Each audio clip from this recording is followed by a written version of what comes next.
Hello friends, welcome है आप सभी का आपके इस कृष्णा एजुकेशन यूट्यूब चैनल पर, जो केवल और केवल बोर्ड एग्जामिनेशन की तैयारी करवाने के लिए बनी है। इसलिए इस चैनल को आपने अभी तक सब्सक्राइब नहीं किया तो इस चैनल को सब्सक्राइब कर दें और साइड के बेल नोटिफिकेशन को भी जरूर प्रेस कर दें, ताकि हमारी वीडियो का लेटेस्ट नोटिफिकेशन आप तक सबसे पहले पहुँच सके। आज मैं आपको आपकी मैट्रिक बोर्ड परीक्षा 2024 की तैयारी के लिए सामाजिक विज्ञान सोशल साइंस का 800 plus most very important objective questions के सीरीज़ का 7वां क्लास करवाने वाला हूं।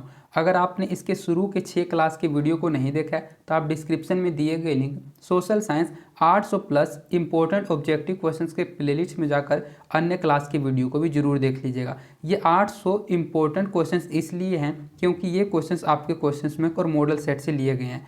आपके एग्ज़ाम में जो 80 क्वेश्चंस आएंगे उसमें से 40 क्वेश्चंस आपको इनमें से ज़रूर देखने को मिलेगा। इसलिए मैं आपको कहना चाहूँगा कि आप इन एक एक प्रश्नों को रट जाइए।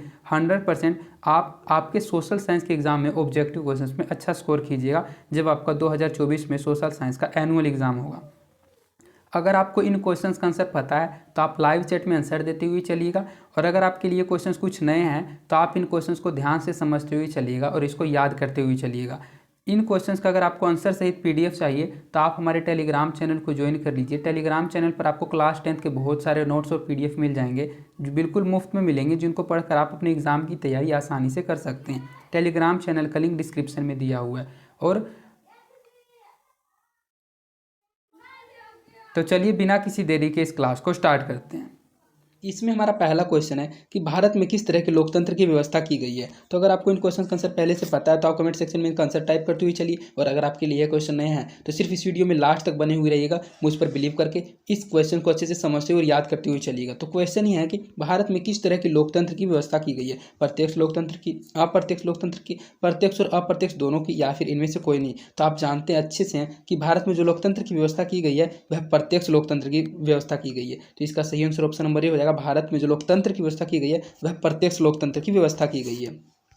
भारत का कान्हा राष्ट्रीय पार्क प्रसिद्ध है। जो भारत का कान्हा राष्ट्रीय पार्क है वह किस लिए प्रसिद्ध है। शेर के लिए, बाघ के लिए, हिरण के लिए, या फिर हाथी के लिए। तो जो भारत का कान्हा राष्ट्रीय पार्क है उसमें बाघ को पाला जाता है, बाघ को रखा जाता है, बाघ की संरक्षण की जाती है। तो उस कान्हा राष्ट्रीय जो पार्क होगा वह प्रसिद्ध होगा बाघ के लिए। तो इसका सही आंसर ऑप्शन नंबर बी हो जाएगा। भारत का कान्हा राष्ट्रीय पार्क प्रसिद्ध है बाघ के लिए। औद्योगिक क्रांति योजना के तहत पहले या शुरू में कौन से उद्योग शामिल थे। मतलब कि जो औद्योगिक क्रांति योजना चलाई गई थी उसके तहत पहले से या शुरू से कौन से उद्योग शामिल थे। कोयला, कपास और लोह, तांबा, मशीन और ऊनी वस्त्र, प्लास्टिक, लोह और मोटर वाहन, या फिर कोयला, मैग्नीज और विमानन। तो औद्योगिक क्रांति योजना के तहत जो पहले या शुरू से उद्योग शामिल थे वे कोयला, कपास और लोह उद्योग ही शामिल थे। तो इसका सही आंसर ऑप्शन नंबर ए हो जाएगा, कोयला, कपास और लोह उद्योग। किस युद्ध के बाद जर्मनी का एकीकरण पूरा हुआ था। अर्थात इनमें से ऐसा कौन सा युद्ध है जिस युद्ध के बाद जर्मनी का एकीकरण पूरा हो गया था। क्रीमिया के युद्ध के बाद, सेडोवा के युद्ध के बाद, प्रसा डेनमार्क के युद्ध के बाद, या फिर सेडोन का युद्ध के बाद। तो जो सेडान का युद्ध है, इसी सेडान के युद्ध के बाद जर्मनी का एकीकरण संपूर्ण हुआ था, पूरा हुआ था। तो इसका सही आंसर ऑप्शन नंबर डी हो जाएगा, सेडान का युद्ध के पश्चात। निम्नलिखित में से किसे साम्यवाद के संस्थापक के रूप में माना जाता है। अर्थात इनमें से किसने साम्यवाद की संस्थापना की थी। संस्थापक किनको माना जाता है। लेनिन को, स्टालिन को, जेडोंग को, या फिर कार्ल मार्क्स को। तो जो साम्यवाद के संस्थापक है वे कार्ल मार्क्स हैं। कार्ल मार्क्स ने ही साम्यवाद की स्थापना की थी। तो इसका सही आंसर ऑप्शन नंबर डी हो जाएगा, कार्ल मार्क्स।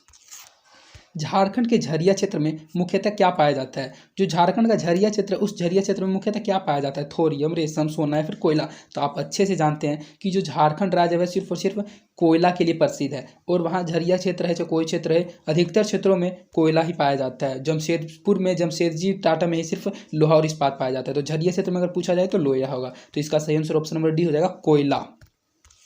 राजनीतिक दलों की नींव सर्वप्रथम किस देश में पड़ी थी। ब्रिटेन में, भारत में, फ्रांस में, या फिर संयुक्त राज्य अमेरिका में। तो जो राजनीतिक दलों की नींव पड़ी थी वह सर्वप्रथम ब्रिटेन में पड़ी थी। तो इसका सही आंसर ऑप्शन नंबर ए हो जाएगा। राजनीतिक दलों की नींव सर्वप्रथम किस देश में पड़ी थी, तो ब्रिटेन देश में पड़ी थी। भारत में नीति आयोग की स्थापना हुई थी।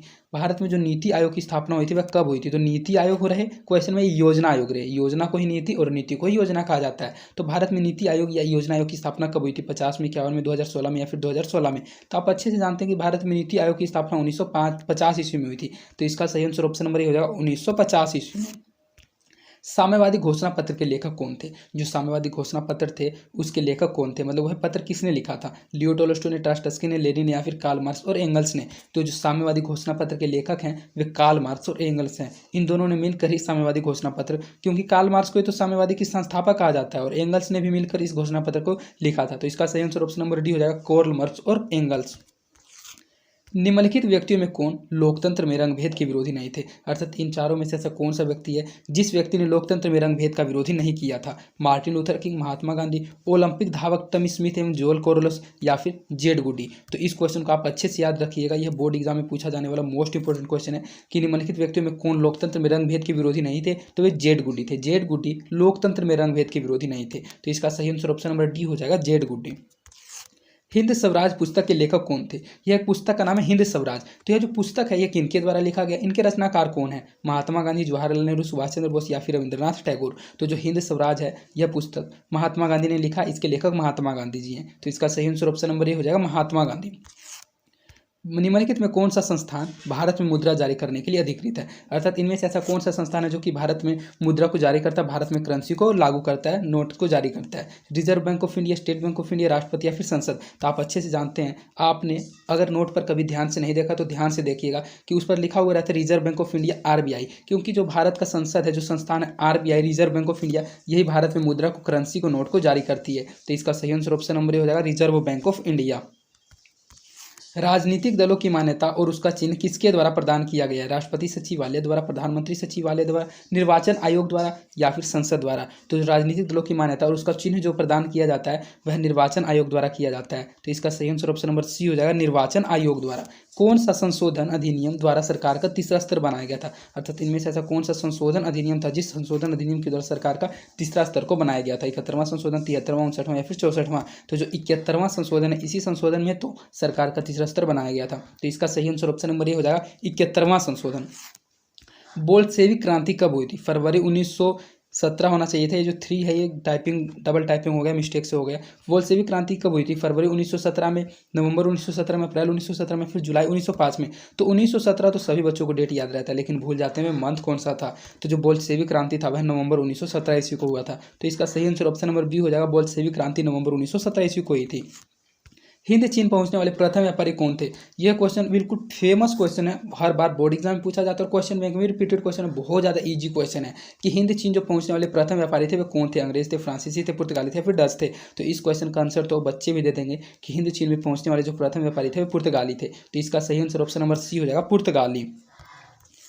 राष्ट्रीय स्वयंसेवक संघ की स्थापना कब और किसने की थी? जो राष्ट्रीय स्वयंसेवक संघ की स्थापना की गई थी वह कब की गई थी और किसने की थी? 1923 ईस्वी में गुरु गोलवकार ने की थी, 1925 में केवी हेडगेवार ने की थी, 1926 में चित्तरंजन दास ने की थी या फिर 1928 में लालचंद ने की थी? तो राष्ट्रीय स्वयंसेवक संघ की स्थापना 1925 ईस्वी में केवी हेडगेवार ने की थी। तो इसका सही आंसर ऑप्शन नंबर बी हो जाएगा, 1925 के केवी हेडगेवार ने।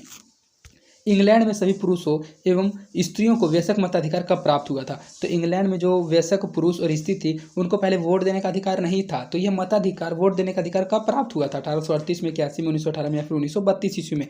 तो इंग्लैंड के सभी पुरुषों एवं स्त्रियों को मताधिकार का जो प्राप्त हुआ था वह 1918 ईस्वी में प्राप्त हुआ था, वयस्क मताधिकार, वोट देने का अधिकार। तो इसका सही आंसर ऑप्शन नंबर सी हो जाएगा, 1918 ईस्वी में।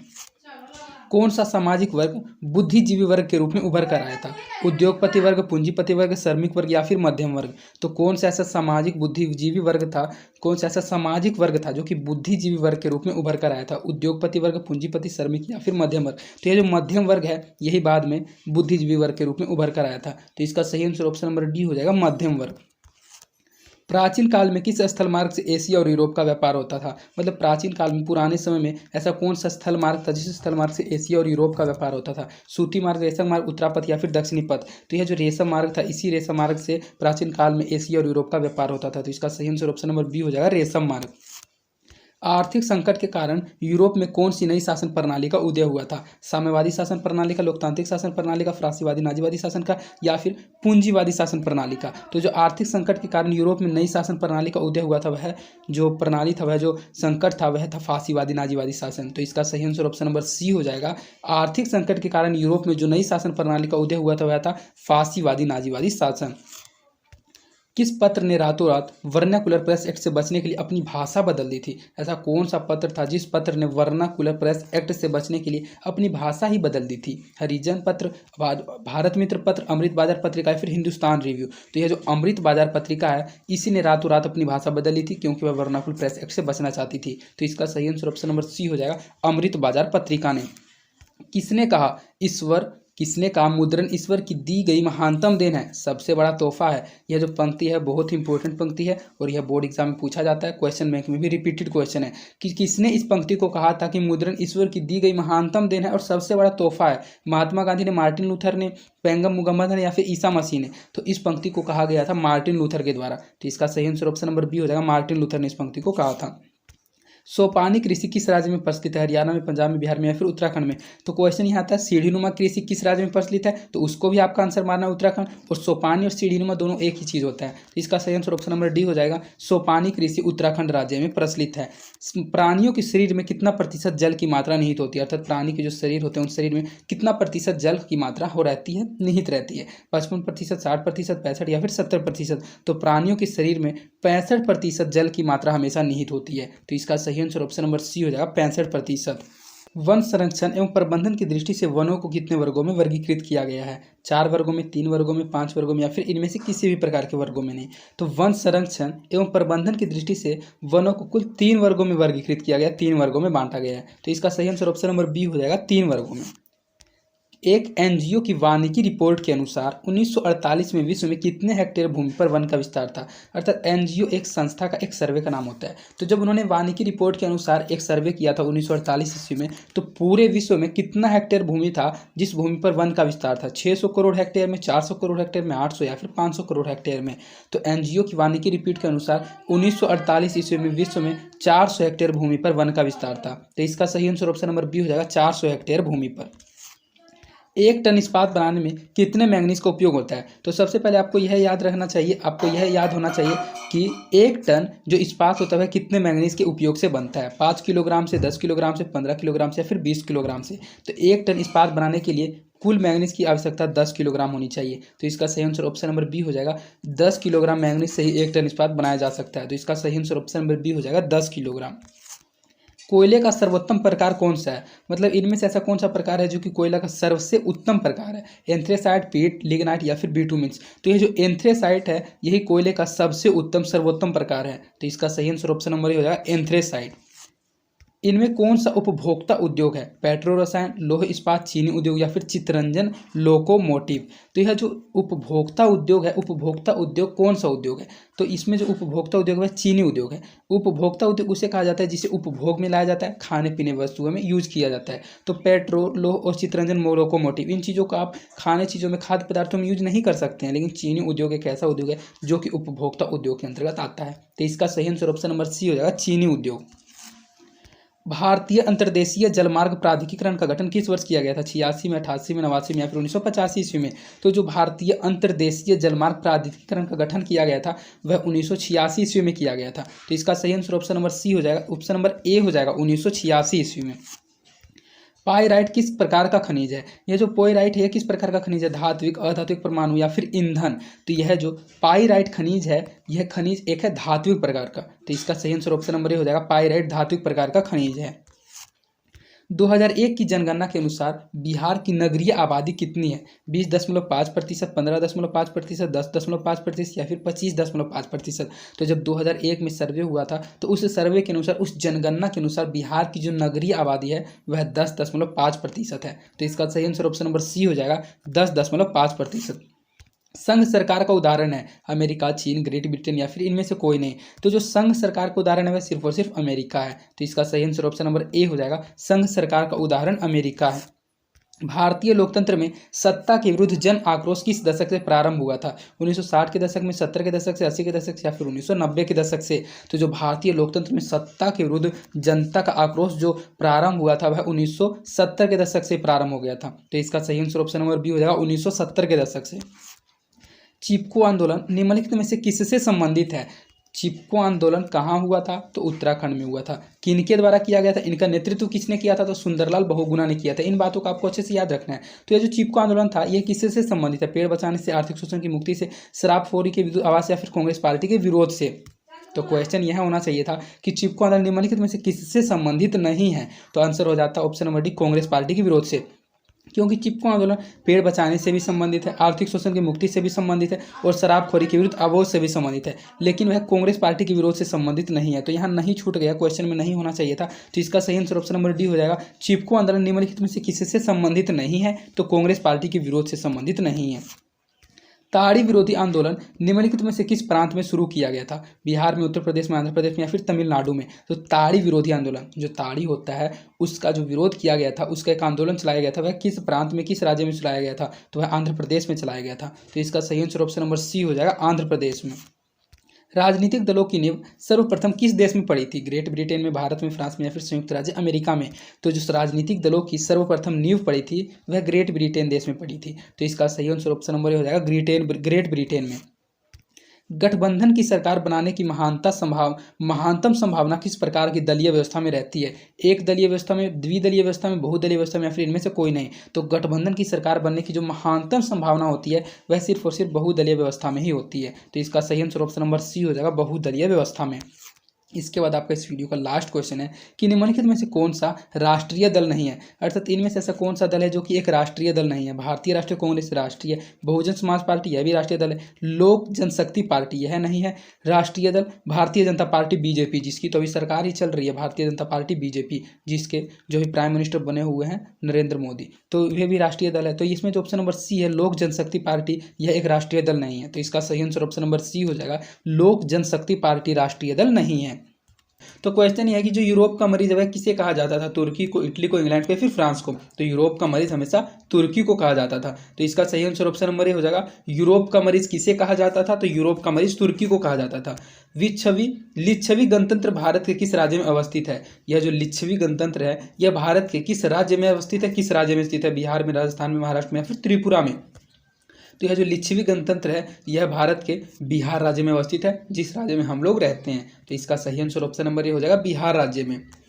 भारत में अत्यंत विनाशकारी भूकंप आया था, जो भारत में अत्यंत विनाशकारी भूकंप आया था वह कब आया था? 1934 में, 48 में, 67 में, या फिर 1990 ईस्वी में? तो जो भारत में अत्यंत विनाशकारी भूकंप आया था वह 1934 ईस्वी में आया था। तो इसका सही आंसर ऑप्शन नंबर ए हो जाएगा, भारत में अत्यंत विनाशकारी भूकंप 1934 ईस्वी में आया था। निम्न में से कौन विदेशी ब्रांड नहीं है? अर्थात इनमें से ऐसा कौन सा ब्रांड है जो कि एक विदेशी ब्रांड नहीं है, अर्थात हमारे ही देश की ब्रांड है? हुंडई, टोयोटा, फोर्ड, या फिर टाटा? तो ये हुंडई, टोयोटा और फोर्ड ये सभी तो विदेश के ब्रांड है, लेकिन ये जो टाटा है ये हमारे अपने देश की, भारत की ब्रांड है। तो इसका सही आंसर ऑप्शन नंबर डी हो जाएगा। निम्न में से कौन विदेशी ब्रांड नहीं है? तो टाटा एक ऐसा ब्रांड है, एक ऐसा कंपनी है जो कि अपने देश की है, विदेशी ब्रांड नहीं है। सर्वाधिक वर्षा होती है, अर्थात सबसे अधिक वर्षा कहाँ होती है? पूर्णिया में, चेरापूंजी में, कोच्चि में, या फिर मावसिनराम में? तो जो सबसे अधिक वर्षा होती है वह मावसिनराम में होती है। तो इसका सही आंसर ऑप्शन नंबर डी हो जाएगा। सर्वाधिक वर्षा कहाँ होती है? तो मावसिनराम में सर्वाधिक वर्षा होती है। भारत में योजना आयोग का गठन कब किया गया था? यह क्वेश्चन मोस्ट इंपोर्टेंट क्वेश्चन है जो हर बार बोर्ड एग्जाम में भी पूछा जाता है और क्वेश्चन बैंक में भी रिपीटेड क्वेश्चन है कि जो भारत में योजना आयोग का गठन हुआ था वह कब किया था, कब, किसके द्वारा हुआ था? तो योजना आयोग का जो गठन हुआ था वह 15 मार्च 1950 में हुआ था, 15 सितंबर 1950, 15 अक्टूबर 1951, या फिर इनमें से किसी भी तारीख को नहीं। तो भारत में जो योजना आयोग का गठन करता है वह प्रधानमंत्री करता है, और जो पहला गठन किया गया था वह 15 मार्च 1950 ईस्वी को हुआ था। तो इसका सही आंसर ऑप्शन नंबर ए हो जाएगा। भारत में योजना आयोग का गठन 15 मार्च 1950 ईस्वी को किया गया था। ब्रह्म समाज की स्थापना किसने की? ये जो ब्रह्म समाज है इसकी स्थापना किसने की थी? राजा राम मोहन राय ने, दयानंद सरस्वती का तात्पर्य है स्वामी दयानंद सरस्वती ने, विवेकानंद ने, या फिर रामकृष्ण परमहंस ने? तो ब्रह्म समाज की स्थापना की गई थी राजा राम मोहन राय के द्वारा। स्वामी दयानंद सरस्वती ने तो आर्य समाज की स्थापना की थी, लेकिन ब्रह्म समाज की स्थापना की थी राजा राम मोहन राय ने। तो इसका सही आंसर ऑप्शन नंबर ए हो जाएगा, ब्रह्म समाज की स्थापना राजा राम मोहन द्वारा की गई थी। 16वीं लोकसभा में महिला सदस्यों की संख्या कितनी है?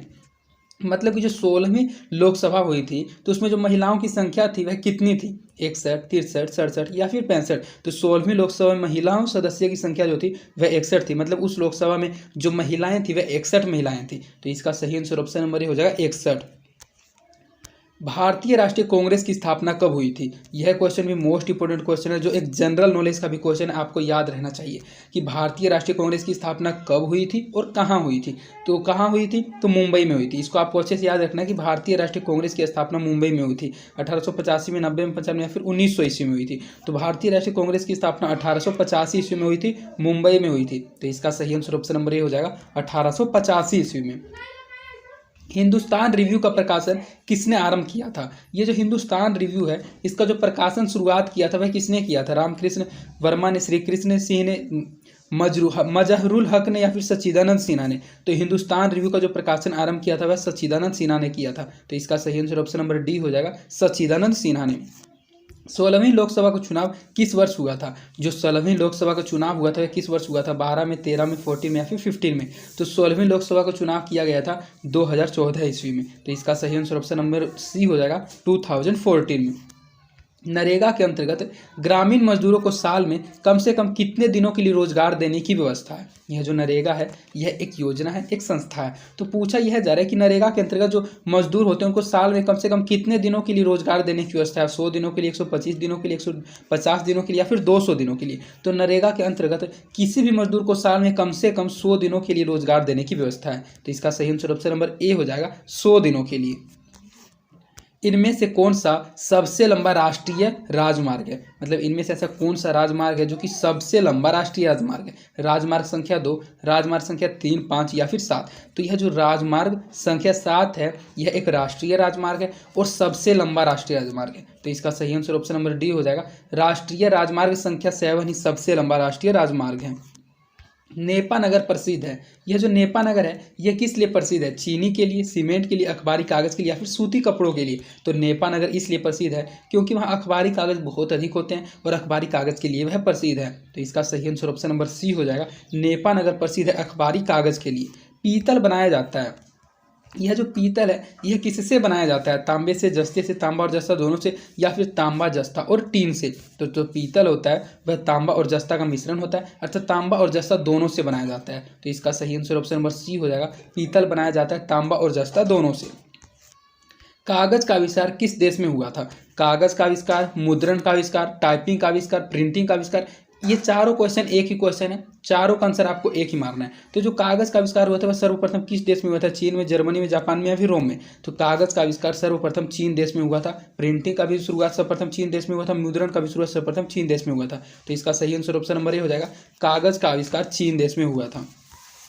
भारत का सबसे बड़ा बंदरगाह कौन सा है? मुंबई, चेन्नई, कोलकाता या फिर कांडला? तो जो भारत का सबसे बड़ा बंदरगाह है वह मुंबई है। तो इसका सही आंसर ऑप्शन नंबर ए हो जाएगा, भारत का सबसे बड़ा बंदरगाह कहाँ है? तो मुंबई ही इस भारत का सबसे बड़ा बंदरगाह है।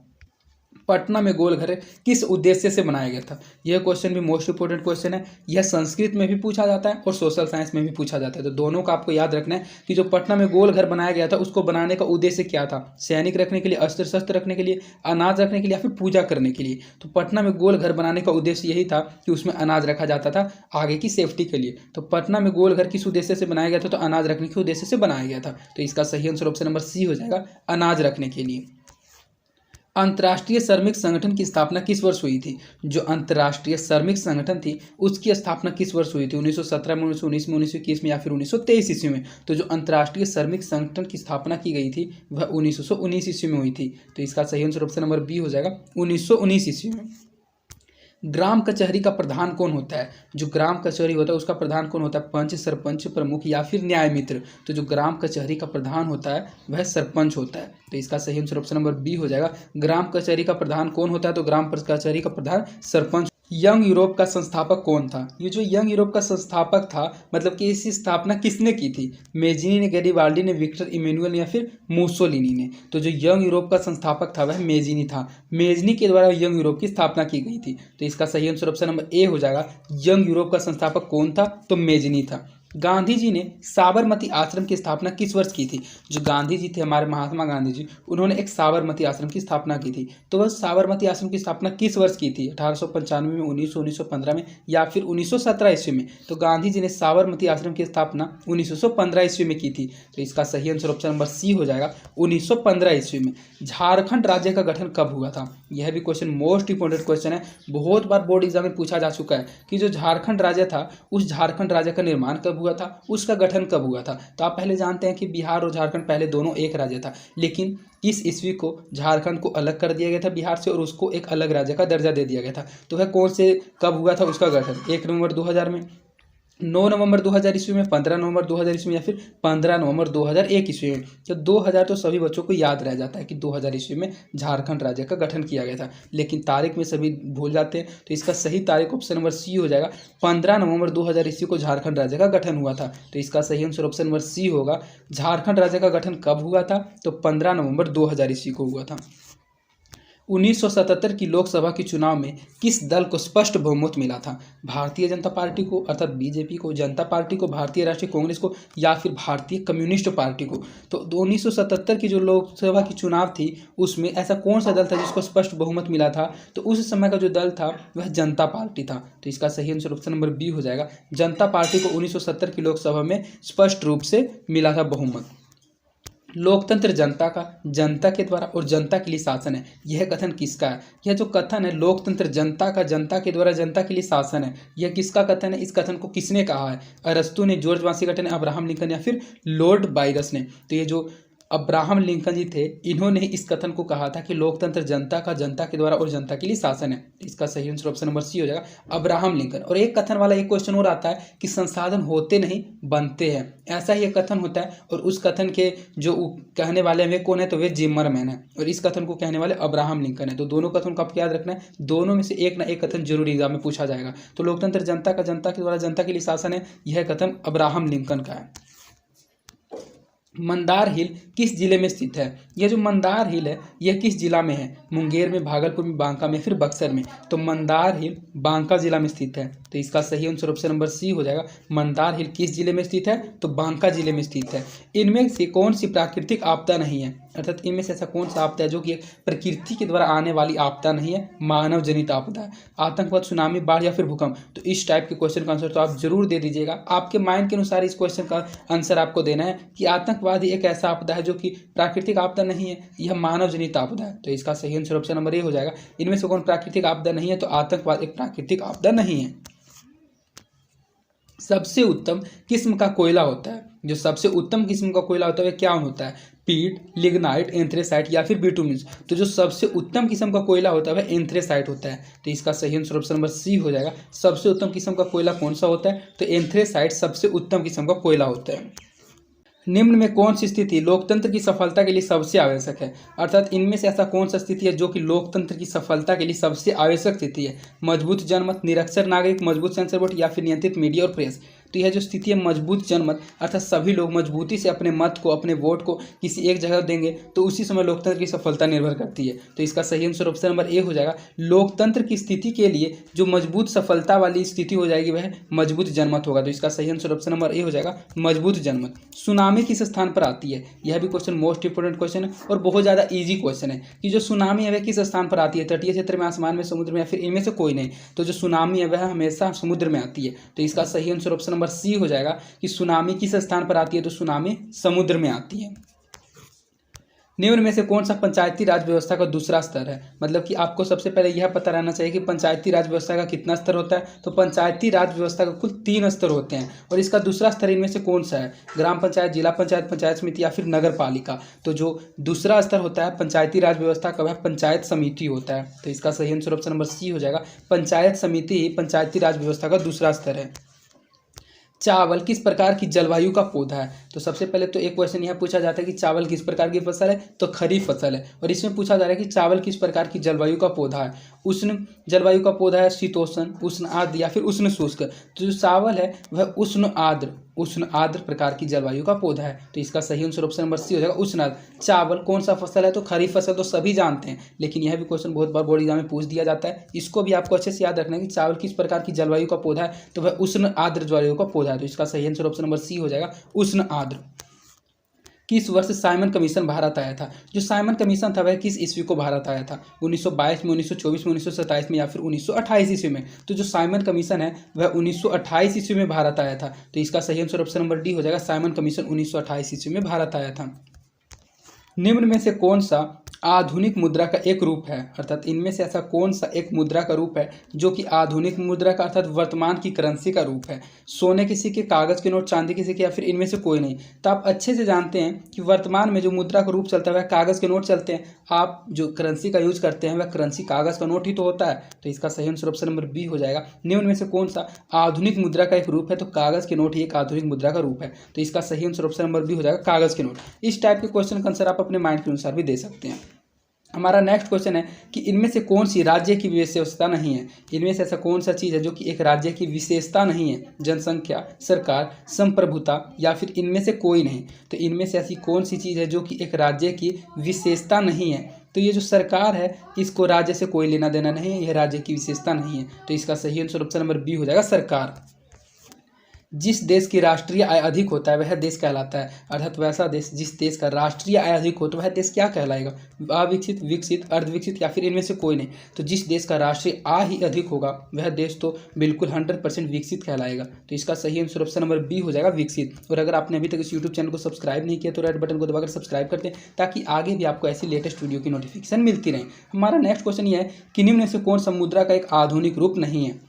इससे पहले आपने एक क्वेश्चन में पढ़ा कि मुद्रा का आधुनिक रूप जो है वह कागज के नोट हैं, लेकिन इसमें पूछा जा रहा है कि इनमें से ऐसा कौन सा एक आधुनिक रूप नहीं है? मुद्रा, जमा, ड्राफ्ट या फिर इनमें से कोई नहीं? तो इनमें से ऐसा कोई चीज़ नहीं है जो कि आधुनिक मुद्रा का रूप नहीं है। अभी मुद्रा भी चलती है, जमा भी चलती है और ड्राफ्ट भी चलती है। तो इसका सही आंसर ऑप्शन नंबर डी हो जाएगा, इनमें से कोई नहीं। 95 स्थापनाएं किसकी रचना है? यह एक 95 स्थापनाएं यह एक रचना है। तो यह रचना किसके द्वारा की गई है? Martin Luther, Karl Marx, Martin Luther King या फिर इनमें से कोई नहीं? तो जो मार्टिन लूथर थे इन्हीं की यह रचना है 95 स्थापनाएं। तो इसका सही आंसर ऑप्शन नंबर ए हो जाएगा, मार्टिन लूथर। गुटेनबर्ग ने सर्वप्रथम किस पुस्तक की छपाई की थी? यह भी क्वेश्चन मोस्ट इंपोर्टेंट क्वेश्चन है और बोर्ड एग्जाम में जरूर पूछा जाएगा इस बार भी कि गुटेनबर्ग ने जो सर्वप्रथम पुस्तक की छपाई की थी वह कौन सी पुस्तक थी? कुरान, हदीस, बाइबिल या फिर गीता? तो गुटेनबर्ग ने जो सर्वप्रथम पुस्तक की छपाई की थी वह बाइबल पुस्तक थी। तो इसका सही आंसर ऑप्शन नंबर सी हो जाएगा, बाइबल। अखिल भारतीय किसान सभा का गठन किस वर्ष हुआ था? जो अखिल भारतीय किसान सभा था उसका गठन किस वर्ष हुआ था? 1921 में, 28 में, 1929 में या फिर 1936 ईस्वी में? तो अखिल भारतीय किसान सभा का जो गठन हुआ था वह 1921 ईस्वी में हुआ था। तो इसका सही आंसर ऑप्शन नंबर ए हो जाएगा, 1921 ईस्वी में। और अगर आपने अभी तक इस यूट्यूब चैनल को सब्सक्राइब नहीं किया तो इस चैनल को सब्सक्राइब कर दें ताकि आगे भी आपको ऐसी लेटेस्ट वीडियो की नोटिफिकेशन मिलती रहे। तो आज के लिए इतना ही, धन्यवाद। मिलते हैं आपसे नेक्स्ट वीडियो में।